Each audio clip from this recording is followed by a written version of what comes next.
Hello guys, good evening. কেমন আছো তোমরা সবাই? আশা করি অনেক ভালো আছো। আমি ভালো আছি, কিন্তু আমার মনটা অতটা ভালো নেই।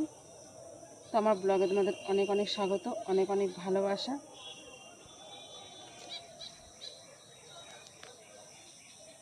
তো চুপচাপ ছাদের এই যে কর্নারে বসে রয়েছি। মনটা খারাপ আজকে। মনটা খারাপ এই কারণেই, আমার মায়ের অপারেশন আজকে, তো যেতে পারলাম না। সেটাও অপারেশনটা আজকে সকাল 11টায় ভর্তি নিয়েছে। তো জানি না অপারেশনটা কখন হবে। আর যদি দিনের বেলা হয়ে যায়, রাত 9টার আগে পর্যন্ত যদি হয়ে যায়, 9টা না, 7টার আগে পর্যন্ত যদি হয়ে যায়, তাহলে ওরা বাস পাবে। আমাদের এখানে ঠিকঠাক গাড়িও যায় না, রাতের বেলা গাড়ি পাওয়াই মুশকিল, সে একটা টেনশান। তো আমাদের তো তেমন কেউ নেই।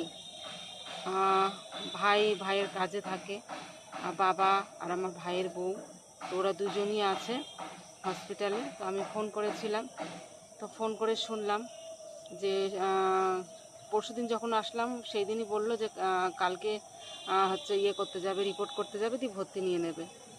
তো তারপরে সকাল থেকে আমার অত ছিল না, তো হঠাৎ মনে হলো দুপুরবেলা ফোন করি, তো দেখি ভর্তি নিল কি। তো দেখলাম যে হ্যাঁ, ভর্তি নিয়ে নিয়েছে, শুনলাম। তো বাবাকে ফোন করলাম, বাবা বলছে আমি আর বৌমা বসে রয়েছি। তো আমি বললাম ঠিক আছে, পরে আবার আমি ফোন করছি। মায়ের পাথর হয়েছে পেটে, গল ব্লাডারে পাথর হয়েছে। তো সেই অপারেশন করতে হবে। পেটে ব্যথা এই বছরখানিক ধরেই পেটে ব্যথা করে।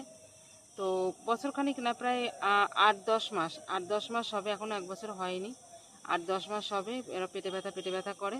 তো ওষুধ খাই সেরে যায়, ওষুধ খাই সেরে যায়। তারপরে সবাই বলাতে বললে যাও গিয়ে ভালো ডাক্তার দেখাও। ডাক্তার দেখানো তো ধরা পড়ে, ছবি টবি করে যে পাথর হয়েছে। তো ডাক্তার বলেছে বেশি লেট না করে অপারেশন করে ফেলাই ভালো।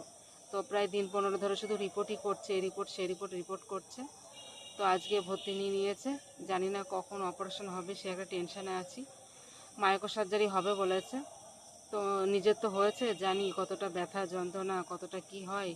আমাদের বাড়িতে তেমন কেউ নেই, তো তাই ভাবছি যে যদি থাকতে পারতাম ওদের পাশটায় তাহলে ভালো হতো। কিন্তু আমারও তো সেই রকম কোনো উপায় নেই যে যাব, সেরকম কোনো উপায় নেই যে কিসে করে যাব বা কার সঙ্গে আমি বা বাড়ি আসব, সেরকম কোনো পরিস্থিতি নেই আমারও। তো সেই জন্য বসে বসেই টেনশন করি, বাড়ি বসেই টেনশন করি কখন কি হবে। আর আমার মা এমনি খুব ভীতু, খুব ভীতু। বারবার আমাদের যে আমি আমার দিদি ওনার পেটের মেয়ে হয়ে যত বড় বড় অপারেশন করেছি, আমরা বেঁচে আছি, সেটা করে না নিজে, কি হবে এটা খুব ভয়। তা অনেক কিছু বুঝিয়েছি, আগের দিন গিয়েও বুঝালাম যে ভয় পাবা না, ভয় পাবা না। জীবনে কোনো দিন ওটিতে যায়নি, তো জীবনে কখনো হসপিটালেই যায়নি আমার মা। এই প্রথম আমার মা হসপিটালে গেল। তো সেই নিয়ে আমার টেনশন করছে যে আমি তো জীবনে কখনো হসপিটালে যাইনি, ছেলে মেয়ে সব বাড়িতে হয়েছে, তো হসপিটালের মর্ম কি বুঝিনি, তো এই প্রথম আমি হসপিটালে যাচ্ছি, তো টেনশন করছে। টেনশন করো না, সব ঠিক হয়ে যাবে।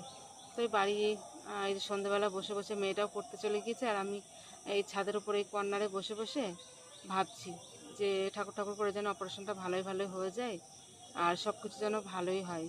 তো টেনশানে আছি। আর ভালো হয়ে গেলে তো তোমাদেরকে জানাবোই। তো তারপর অপারেশন হয়ে গেলে বাড়িতে যাবোই দেখতে। মাইক্রো সার্জারি হলে পরে ধরো 1-2 দিনের ছুটি দিয়ে দেবে। তো হসপিটালে যাব না, বাড়িতেই যাব, কেননা আবার ধরো ভাদ্র মাসে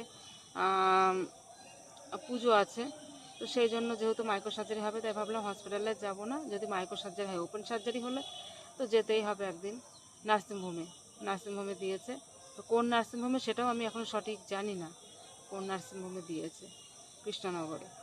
তো যাই হোক, সবাই ভালো থেকো, সুস্থ থেকো, আর ভগবানের কাছে একটু প্রে করো যেন আমার মা ভালোই সুস্থ হয়ে যায়। তো ঠিক আছে, টাটা, বাই বাই।